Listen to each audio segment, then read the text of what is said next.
Welcome to lecture 4 in the series which introduces undergraduates to money, banking and finance. So this fourth lecture is about two very important concepts in finance which are commonly misunderstood, misused even by people right at the centre of the industry, and they are capital and liquidity, or capital adequacy as it's referred to in the banking sector, and liquidity, and quite often the two are confused, or people refer to one when they mean the other, and they show that they don't really understand the difference between the two. And the difference between the two is vital. You've got to grasp this to understand exactly how firms are structured in the whole world, private sector firms that is, and also firms in the banking industry. So when I first address this issue with my undergraduates, I try and go through a very simple situation where they would be setting up a business. I tell them a sort of a nice little story to set the scene. I suggest to them that their family have all decided to go off to Disneyland in America for a vacation, and they're invited along, but of course they've got quite a lot of revision and work to do for their undergraduate exams, and unfortunately they can't go. And as a result of that, they're left at home on their own while their family go to America. However, on the flight back home, the plane crashes and they're all killed. And as they're always jetting off on holidays and enjoying themselves, there's not much in the way of funds left over after probate and everything is sorted out. And this person inherits £100,000. That's it. They've got nothing else other than this £100,000, but of course they've got a good knowledge of banking and finance, and they've got to look after themselves. So they now decide to set themselves up in their own business, and they have in their current account £100,000 which they have inherited. So because of their knowledge, they decide to set themselves up in a consultancy. They've got lots of networking which occurs as our university is centred in the City of London, and there are lots and lots of contacts for them, and they then set themselves up in this consultancy business. And they plan their first year's expenses, and they've got an idea of spending £30,000 renting a building, and in that building they've got space for an office, and they've also got space to live. They've got a nice flat there, and they estimate that the cost of that will be £30,000 in the first year. They also estimate that it will cost them £40,000 to set up and run their business for the first year, and they are going to take a salary of £30,000 out of the business in this first year to keep themselves solvent. So their £100,000 in their current account at the bank, which they've now changed into a business account, that £100,000 is spent for the first year. So they know exactly what they are going to do with it. Now, how do they measure this £100,000 account, which starts at the beginning of the year with £100,000? How do they measure the liquidity in this account? And of course the liquidity in this account will go up and down as they spend money during the year, and as money comes in from the fees they charge as consultants, and their liquidity can be thought of basically as what is in their current business account.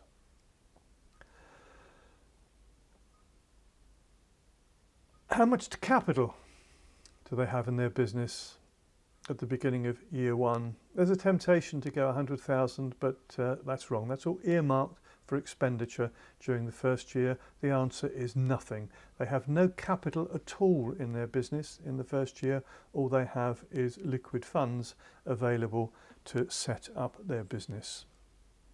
Now, rather unusually, the business does very well in the first year. The message has got round that this is a student taught by me in the City of London with good knowledge, and they actually make themselves £200,000 just in their first year. So the £200,000 that they receive in revenue take away their £100,000 costs, and of course it leaves them with a profit in the first year of £100,000. And then they give an option. Suppose they decided that this was such a successful year that they're going to throw a great big party and buy themselves a yacht, which altogether costs them £100,000. The question is then, when they start year 2, how much capital have they got in the business? Again, the temptation is to think, well, they've still got £100,000 left in their business account, haven't they? Isn't that their capital? And the answer to that is no, it is not. At the beginning of their second year, they're now back to zero. They have no capital whatsoever in their business. However, the alternative could have been to take that £100,000 profit and place it into reserves in some sort, an account which would probably have assets in it, assets which are very liquid. They may be sort of government treasury bonds or treasury bills or government bonds with a short date to maturity, something which is very liquid and they could change it into cash whenever they need. But if they choose to do this and put their £100,000 into a separate account as a reserve, then the answer is they've now got £100,000 of capital in their business. And capital is what they own. It is their own funds, which is the capital in the business. 100,000 is earmarked again for expenditure during this second year, same sort of numbers as last year, except they will be developing and growing their business now, but they plan to spend another £100,000, but they've got therefore a reserve account in which they've got now £100,000 worth of capital. Now, I do ask the question of my students just so they really get this clear in their mind, what's the difference between the two, that could this firm have earned £100,000 profit, built up its capital and be totally illiquid? They take a little bit of time to think about this, but at the beginning of year 2 they could be totally illiquid if their customers hadn't paid their invoices. In other words, they'd done the business, they'd finished the business, but the people still owed them money. They hadn't actually had their invoices settled. So their accounts would show exactly what I said, £100,000 worth of profit, but they may have no liquidity in the account if these invoices hadn't been settled. So then you begin to get the idea of what is the difference between capital and liquidity. And why do firms need capital? Why do you need to build up a reserve of own funds, funds you own? And the answer is because next year might not be as good as last year. It's to guard really against the business downturns, the bad years, the bad debts that might appear. And if there is some money there, then you've got something to fall back on and you may stay in business a little longer. If you'd had that party, bought that yacht, and in the second year ended up only receiving £50,000 worth of income and making a loss of £50,000, you'd be out of business. But if you've got a reserve of £100,000, you can run that down to £50,000 and you can still be in business in year 3 and hope for an improvement in the environment that you're working in. So it's very important, capital in this context, and firms when they start up, when they're growing, don't have any or much capital. That's why they're very vulnerable to surviving in their first years in business. But if they start to build capital in their business, that is, hold their own funds, things they own in the business that they can fall back on, then the business, when there is a downturn, when things don't go as well as expected, they have got something that will keep them in business a little longer while they sort things out. Now, why do firms need liquidity? Why do they need this business account with money in? Well, they've got bills to pay. So liquidity is there to pay the bills. It's as simple as that. So what you're looking at is the means of running your business, having the liquidity to pay all your bills, and building up the means to stay in business, having capital in your business which you can use should you need to if things do turn down at any particular time. Now, if we move into the area of banking and finance, there is actually a difference in what is meant by liquidity. The liquidity in a company is money. Liquidity in a retail bank is cash. So, very important. In any other business other than retail banking, then your bank account, your current business account, you can write checks from, you can pay your bills. However, it's different for banks, because banks can't give you money if you're requesting cash. I went through the high street this morning and there was some significant queues. Remembering in years' time when you're watching this, there was a thing called the pandemic, and we've only just come out of a lockdown situation, and there were lots of people queuing in the streets at the ATMs. There are 4 big banks in the town, and people wanted to access their cash. Now, those people will not accept a cheque. So if they ask for the ATM to provide them with £500 worth of cash, they don't expect a cheque from the bank to come out promising to pay them £500. They want £500 in cash. So banks' liquidity is all about cash. It's not about money. And remember, we've gone through this in an earlier section explaining to you the difference between cash and money. When money subsumes cash, and cash is about, in the UK economy, about 5% of the money which is used every day to purchase things is cash, and 95% of it isn't. That other 95% is credit, and collectively they make up money. So remember, the difference between your company that you've set up and a bank, a retail bank, is your liquidity is your ability to write checks, but the bank's ability, its liquidity is its ability to give you your cash back whenever you require it. So, capital adequacy within the banking system is, well, there's good stuff and there's not such good stuff.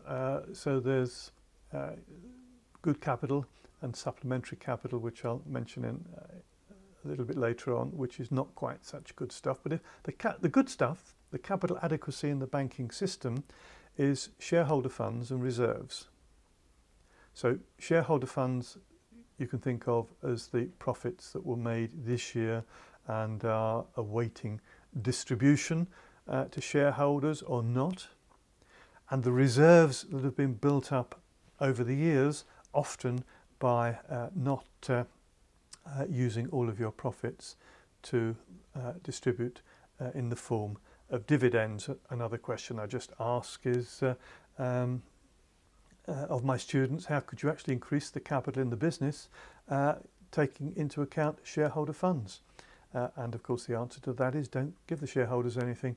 You don't have to, of course, and if you didn't pay out any dividends, you could use that money to build up funds, but generally you use some of your profits to build up your own reserves, and a significant amount will be paid out to shareholders in dividends. The important point about equity, if you like, shareholder funds, is that dividends don't actually have to be paid out. If times are hard and if you've made loss and if there are bad debts there, you may have to tell your shareholders that this year there are no dividends. Next year it will be a nice big dividends, but we need to clear these debts out the way. Your creditors, however, you can't do that. Your creditors are the people you owe money to, and you have to repay them on the necessary date, and you have to pay interest on the money that you have borrowed from them. So the equity that you have in a bank is very important because you can use it, you don't have to pay it out, but if you owe anything to creditors, you do have to pay things out. So what happens when you've got significant capital funds is that you're protecting yourself from bankruptcy or insolvency, but only for a little longer. You can't continually make losses and run down your capital because your capital is limited as well. So you need obviously to bear that in mind. So what you need to do is think carefully about the difference between capital adequacy, having adequate capital in the banking system to guard against the downturn in business, and your need for cash, which is your liquidity in the system. You could hold some of your liquidity in funds that are very easy to turn into cash. So it could be that you would hold government securities, treasury bills with 90 days to maturity or less, or other bonds with less than a year, 6 months to go. All those things are very liquid. You can turn them into cash as soon as you like. You can also provide yourself with more liquidity by the process of repoing any government securities that you've got, which means a sale and repurchasing order with the Bank of England, or indeed you can do it with other banks as well, where you take your government securities and you just repo them at the Bank of England or with another bank, which means that you're handing over your ownership of the security to take a cash loan for a period of time. The cash loan provides you with the liquidity that you would need in the banking system.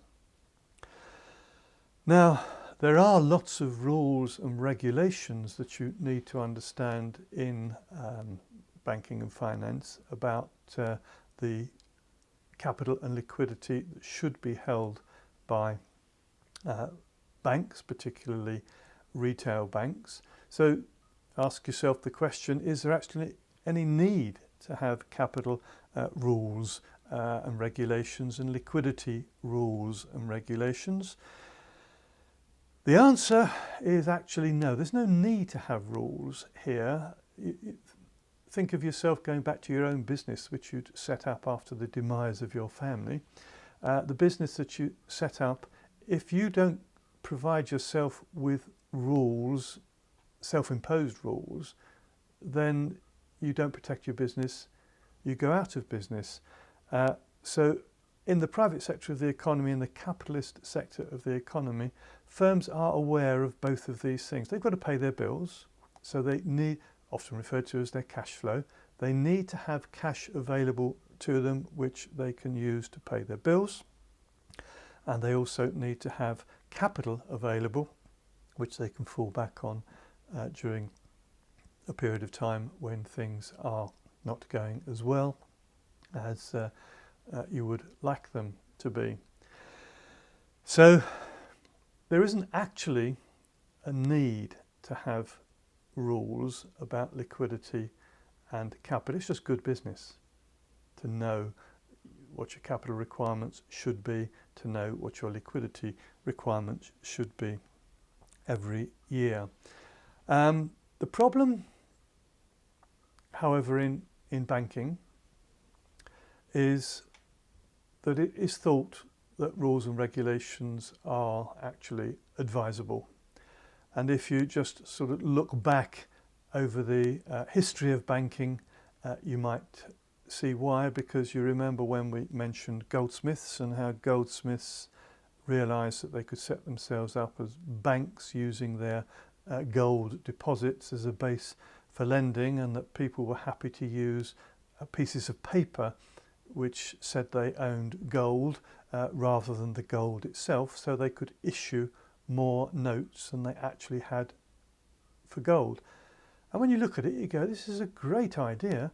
I can make lots of money just by almost confirming that other people can pay their debts by giving them pieces of paper. So you can see the attraction of banking as a business, and you can also see the attraction of overdoing it, of perhaps lending out too much, and then on those days when people come looking for their gold and you haven't got enough to give it back to them, then you're vulnerable. And in private banking, there is a history of financial crises, of banks overstretching themselves and creating too much spending power based upon their reserve of gold when it was the gold standard and cash now. And you need to remember that some of these banks are enormous in terms of the assets that they have, in terms of the business that they're doing, in terms of the revenues that they receive, many of them probably bigger than the whole national income of some medium-sized countries. So you can see that if there was a problem and one of these very large banking institutions collapsed, then it could be a really significant problem. So it's probably better that we do have rules and regulations to make sure that we can maintain confidence within this sector, because confidence is the foundation of all banking. Just going back to 5% and 95%, 100% of people who have made deposit at banks think they can have their cash back whenever they want it. And they are confident they can have their cash back whenever they want it. They can't, of course. Only 5% can have it back at any one point in time. But because no one wants it back, it's not a problem. As long as you maintain the right ratios, you will maintain confidence in banking. If something causes confidence to be lost, then you have a Northern Rock moment, which was a liquidity problem that I'll mention in just a minute. But what you do have is what's called systemic risk in the retail banking system. You might know systemic risk as the domino effect. You're not one down and the next domino goes and the next domino. One bank goes and another bank's likely to go and another bank's likely to go. Systemic risk can be irrational because just as one bank fails, it doesn't mean to say other banks are going to fail, but people do worry that that might be the case. And in fact, a good example of systemic risk, the domino effect, if you like, was the Great Depression. The Federal Reserve called upon to try and stop a bank from failing because it had liquidity problems, the Bank of the United States. It didn't do it. The impact of that was for other people to think, hello, banking and banks are not as safe as I thought they were. I think I'll have my cash out. And you can't have it because in those days the percentages would have been different. But now, once you've taken out that 5%, there's 95% of people who are going to say, where's my money? The system collapses as a result of systemic risk. And systemic risk is something that does mean that you should deal with retail banking in a different way to almost any other business. You know, if a car firm is going through difficult times and going bankrupt, well, you can let it go bankrupt. There's no problem there because there's no systemic risk. In fact, it's very good for other car firms if one car firm goes bankrupt because they can pick up resources and they will pick up demand. So it's completely different, the risk and the confidence factor in every business except retail banking. That's where you've got this systemic risk, this domino effect, this destabilizing effect that can happen if people lose confidence. Now, just look briefly, I'm not going to go into any details because you can look up all the numbers that you like, and it's not particularly exciting to talk about all the numbers, but we'll mention a few things if we look at some of the capital adequacy rules and regulations and some of the liquidity rules and regulations, and then at the end of this I shall offer what I consider to be the simple solution to capital adequacy rules and regulation. Capital adequacy rules are and should be international.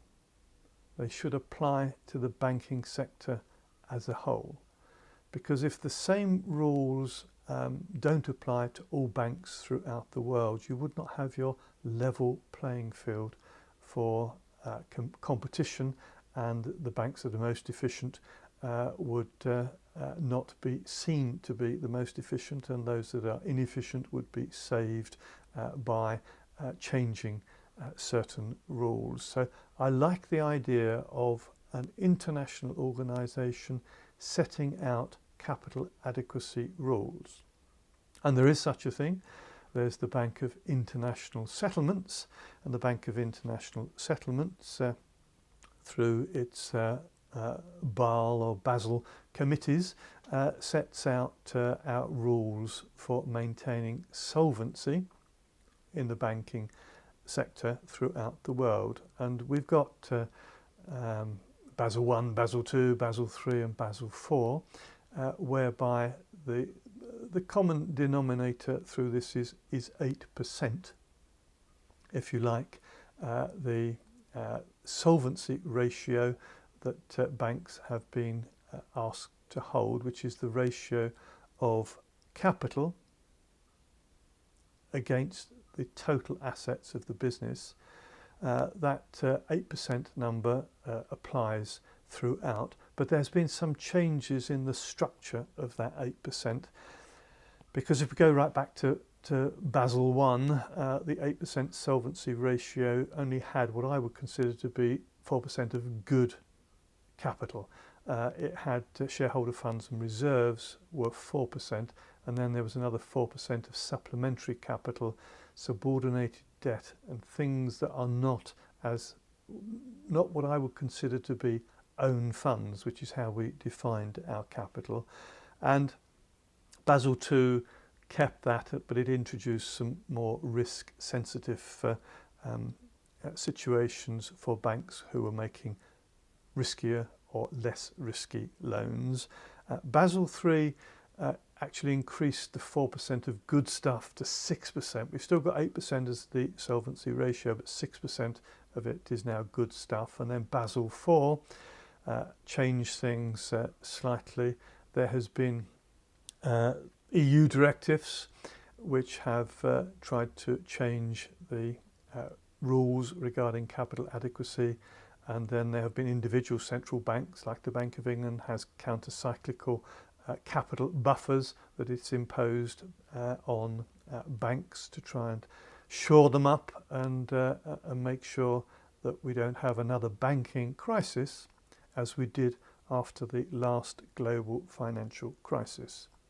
So I like capital adequacy rules to be international rules to apply to all banks throughout the world, because if they don't, it will mean that if you take private banks, which are the order of the day in the US and the UK, in what you might call the Western world, and set them against banks which are really state banks in other parts of the world, then there would be some sort of unfairness if the state banks were subsidised by their taxpayers, whereas the private banks in other parts of the world have only their shareholders and their capital to fall back on. So capital adequacy rules, I like them to be rules which apply across the whole world. Liquidity rules, not the same. I'm not concerned about liquidity rules applying equally across the world.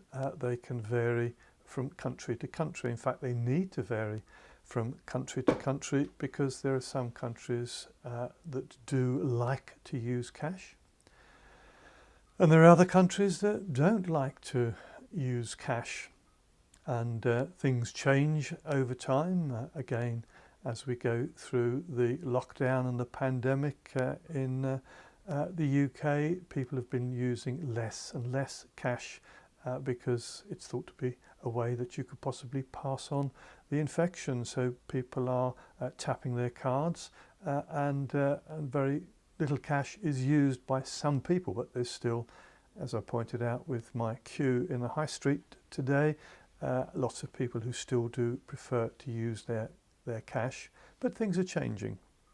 So a central bank should be in charge of trying to look after its own currency.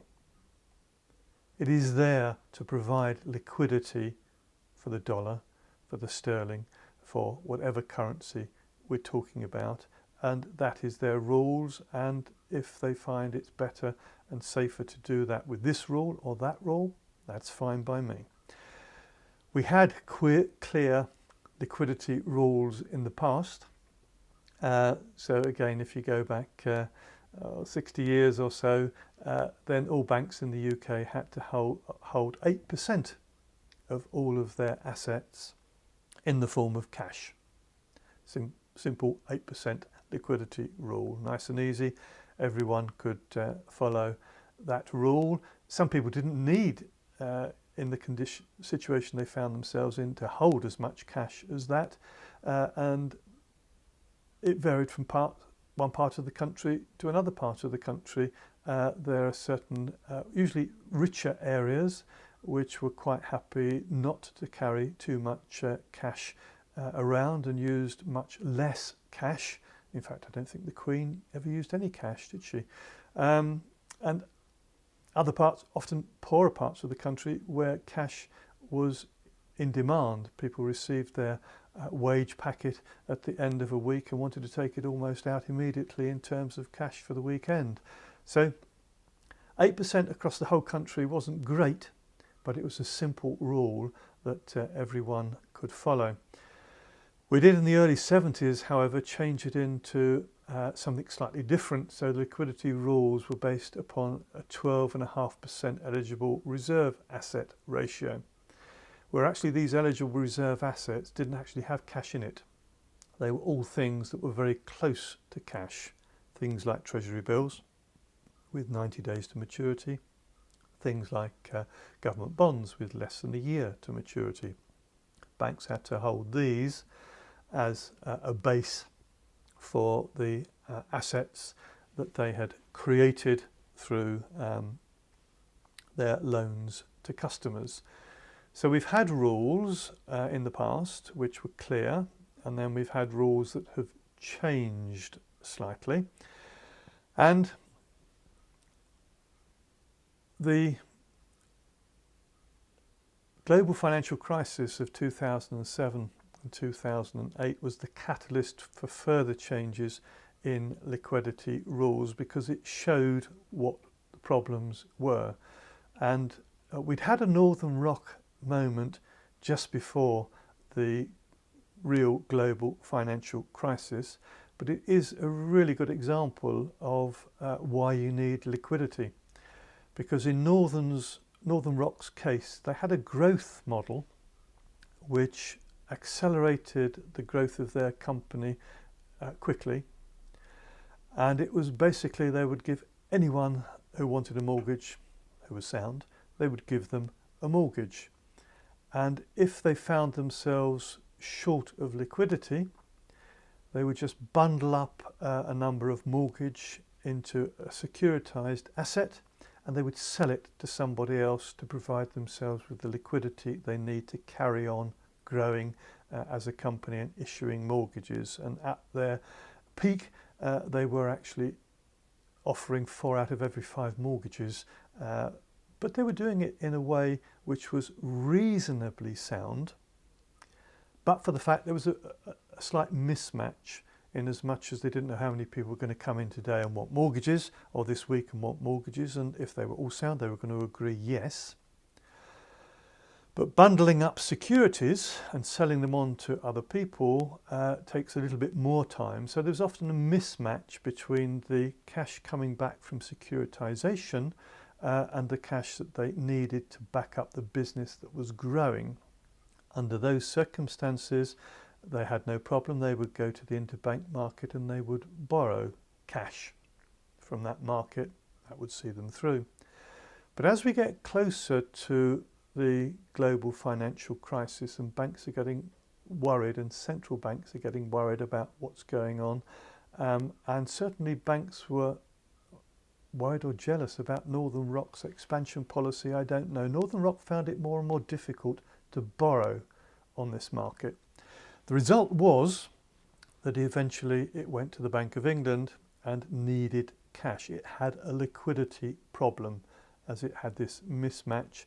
And in days gone by, the Bank of England would have lent them that money and no one would have known it. That would have been probably the end of their problem. Perhaps a rap across the knuckles and say, don't expand so quickly.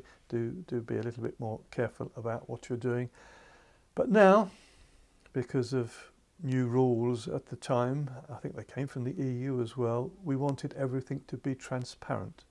So at the same time the Bank of England were lending money to Northern Rock, they were explaining to everybody that Northern Rock had a liquidity problem and we're having to lend them money. Now this is a great illustration of the banking system being built upon confidence, because straight away people went down to Northern Rock and decided to close their accounts. You know, there were queues there for several days with people wanting to remove their deposit and remove their deposit in the form of cash. Northern Rock, I think at the time, had a very small amount of cash relative to all the assets that it had created. So very quickly it ran out of cash and had to go to the Bank of England and borrow more. And the Bank of England had to tell everybody, and then people... So there's a loss of confidence, and the Northern Rock itself, there's debate about this, but I don't think their mortgage book was any sign of insolvency. They had lent well and they were a sound company in terms of being a solvent company, but they had liquidity problems. They didn't have enough cash to support the system. So when you go through and out of the global financial crisis, you see new rules coming in. We've mentioned Basel IV, which was new rules coming in with regard to capital adequacy, but there were new rules also coming in with regard to liquidity. So the Bank of England changed to a situation where it wanted banks to hold 5% of their sterling outflows and another 5% of maturing retail deposits, all held in cash. Also, we did have the Bank of International Settlements and Basel getting involved as well, and they argued that banks should all have liquidity coverage ratios, which means that they should have enough liquidity to guard against a 30-day stress-tested period of time. Now, all that means is that if banks normally found themselves needing to hold 3% of all of their assets in cash, but there were certain days where they actually, the demand for cash was much higher than that, shall we say 7 or 8%, then what Basel III said is could you survive for 30 days of this excess demand for cash and still have enough cash? If you can, then you've got a sufficient liquidity cover ratio. If you can't, you haven't got a sufficient liquidity cover ratio. So a little bit of a recap, just so we've got this quite clear. Capital adequacy is all about having your own funds which you can use if the business turns down, if there are more bad debts than expected. So your capital adequacy is there to keep you solvent, keep you in business. Liquidity is all about having sufficient money to pay your bills, to pay all the demands that there are going to be on you as a company, or in the case of banks, it's to have all the cash needed to satisfy everyday demand for cash from their customers. That's the difference between capital and liquidity. So, understand a firm can be solvent and illiquid. That is, not have enough money to satisfy current requirements, but be perfectly solvent. Arguably, Northern Rock fitted that example. It was a solvent business, but it had a liquidity crisis. And all banks are vulnerable to these liquidity crises. Other firms aren't. Just banks are vulnerable because of the fact that they have only a very small proportion of their assets in the one form, cash, that people may demand if they wish to take their deposit away. Now you could say, well, in fact someone did say, there was I better not say whose name, but there was a politician who at the time of the global financial crisis thought that when you made deposits at banks, they took your cash and they put it all in the vault. So there was 100% of all of the deposits that were ever made at banks were there, and so anyone could have them back whenever they liked. Obviously, it's someone who didn't understand the idea of a money multiplier and the fact that 95% of the money that banks have is not in the form of cash. So if banks just looked after cash, if they were depositories, just like originally the goldsmiths were depositories for gold, if they were just depositories, they wouldn't be profitable. There would be no business there under those. Remember, the business of banking is lending money out to people. That's where the business comes from. So you want banks to hold sufficient funds, but only sufficient from their point of view so they can make profits, but sufficient from the point of view of the customer that they can always have their money back in cash whenever they want it. Now, any new bank, any new business, anyone who's currently setting themselves up as an online bank or whatever it may be, recognises the fact, and you as students of this need to recognise the fact that all new firms are vulnerable. Most new firms go out of business, and go out of business fairly quickly because they haven't got capital reserves, because they haven't had time to build up capital. If a firm survives, keeps back some of its profits, builds up capital, might attract equity interest from willing investors. If it does all of those things, then the new firm starts to mature and eventually becomes a very sound, older firm. But do remember, all new firms are always vulnerable until they've got through these early years when they have to build up capital. Now, this is not a period of time where liquidity is all that important. It's capital that's important during this period of time. And equity capital is particularly important if you can draw that into your business, because it gives you even more flexibility. Two ways, because one, you don't have to repay it ever. Equity, once it's issued, is there for life. All that happens is ownership transfers from one person to another, so it can be repaid. So there are companies that are buying back their own shares. It can, but it doesn't have to be repaid. That's the important thing. And you will need to pay dividends, but you don't actually have to pay them all the time. And if you don't have to pay them all the time, that gives you further flexibility to deal with your problems.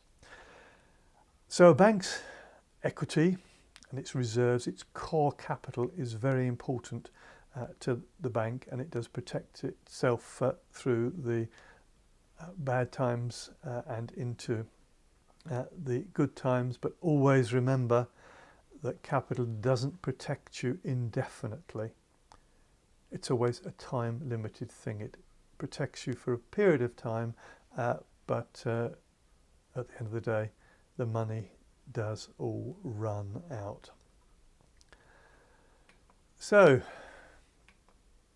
I suppose I should make my final comment with regard to what I consider to be important with regard to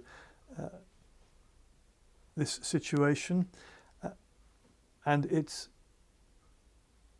for me, get this clear: capital adequacy is something that you need managed through an international organisation, an organisation like the Bank of International Settlements, and liquidity you need to be managed through a central bank.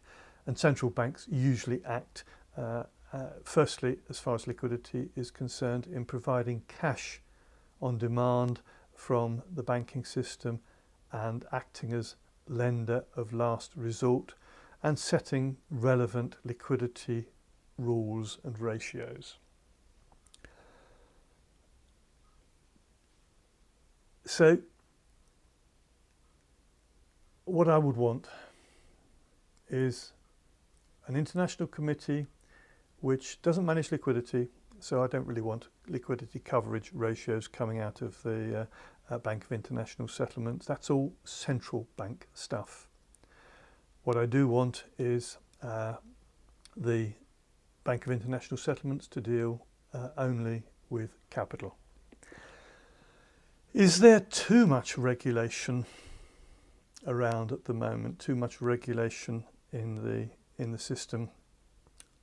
Simple answer, as far as I'm concerned, is yes, there is. There is too much regulation. You can make it simple.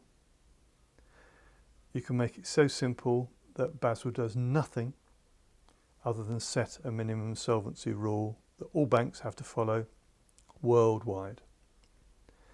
And each central bank sets a liquidity ratio in one way or another for all of its banks. It can manage it using quantitative easing, quantitative tightening. We can go back to the open market operations situation, but that's basically what we want of our international financial system, is a central bank which deals with liquidity and an international organisation that deals with capital adequacy rules.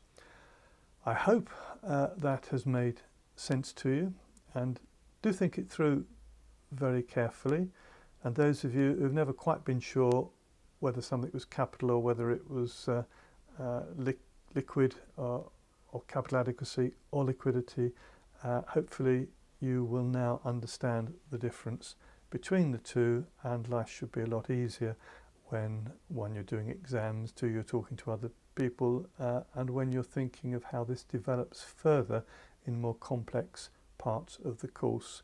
So thank you again for listening, and I shall be back in the not too distant future with lecture 5. Bye for now.